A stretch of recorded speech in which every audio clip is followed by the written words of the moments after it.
ومردال كميت هشيسدي واوينا ee la xiriira dhinaca maalgashiga ay wada galeen dawladaha Qatar iyo Soomaaliya intii halkan uu ku sugnaa ra'iisul wasaaraha xukuumadda federaalka Soomaaliya iyo wafdigu hogaaminayay ra'iisul wasaaraha xukuumadda federaalka Soomaaliya mudane Xasan Cali Khayr oo ka duulaya muhiimadda ay Soomaaliya u leedahay hirgelinta heshiisyada dhexmaray dawladaha Qatar iyo Soomaaliya ayaa kulan muhiim ah waxa uu la qaatay mas'uuliyiinta shirkadda diyaaradaha ee Qatar Airways كاو ديرada lagu saaray dardargelinta heshiisyada dhexmaray Qatar iyo Soomaaliya ee ku aadana in shirkadda diyaaradaha Qatar ay bilowdo duulimaad toos ah oo ay ku tagayso Soomaaliya gudoomiyaha shirkadda Qatar Airways Sayid Bakar Bakir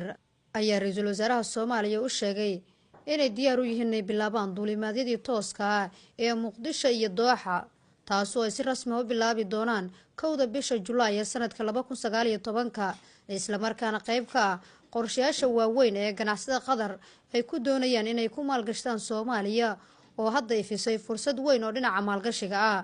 ra'iisul wasaaraha xukuumadda federaalka Soomaaliya mudane Xasan Cali Khayr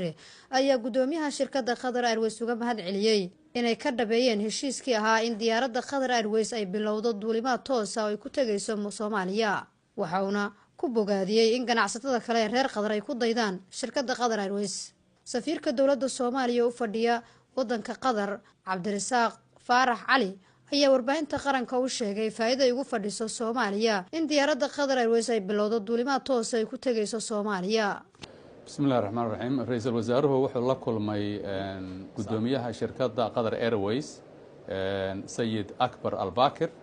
waxaana ka wada hadleen xilliga ay u qorsheeyeen in duulimaadka Qatar Airways ay ku bilowdo Dooxa Muqdisho duulimaad ah oo toos ah wuxuu noo xaqiijiyay 1 July inay bilaabayso Qatar Airways duulimaad toos ah oo Qatar Airways ee Muqdisho iyo Dooxa Muqdisho ah sidaad ogtihiin Qatar Airways waxay ku jirtaa shirkadaha caalamka ugu connectionka badan ama meelaha ay tagaan stationada ay tagaan shirkadaha ugu ballaaran bay ku jirtaa marka wax weyn ayay u tari doontaa diasporaha Soomaaliya ama qurba joogta Soomaaliyeed inay dalka yimaadaan kuna noqdaan wadamadii ay ku noolaayeen insha Allah taala wax weyn bay ka bedeli doontaa xiriirka isgaarsiinta dhinaca hawada ee Soomaaliya iyo caalamka intiisa kale in diyaaradda Qatar Airways ay duulimaad ka bilowdo Muqdisho to Dooxa waa mid fursad siinaysa ganacsatada kale ee ku dhashay wadanka Qatar una bidaaminaysa fursadaha maalgashi ee ka banaan Soomaaliya taas ay ku dadaashay dawladda Soomaaliya in dalkeena loo helo maalgashi si loo horumariyo dhaqaalaha